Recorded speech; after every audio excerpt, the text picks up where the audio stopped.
Welcome back to PrepForge's Spring Boot series. Today, Spring Data JPA. It removes the most repetitive layer in a typical application, the data access code. Instead of writing a class full of boilerplate find, save, and delete methods backed by an entity manager, you declare an interface, and Spring generates the implementation at runtime. You write the menu, Spring builds the kitchen. The promise, describe what you want to query, not how to fetch it.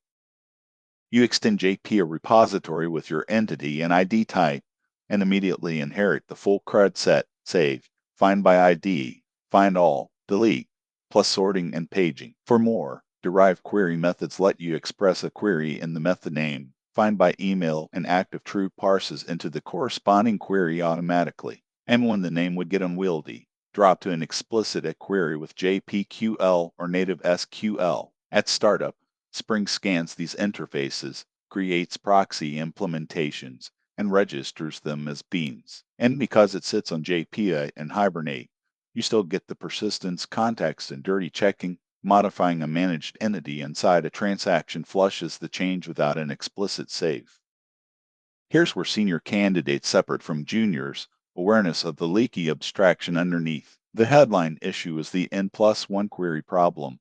Lazily loaded associations trigger a separate query for every parent row. The fix, adjoin fetch, like in our query example, or an entity graph. Know why lazy initialization exception happens. You touch to lazy association outside a transaction. Know the difference between get reference, which returns a proxy without hitting the database, and find by ID, which loads for real. And admit that derived queries can hide expensive SQL for complex reporting or bulk updates. Explicit queries or even JDBC template are the better tool.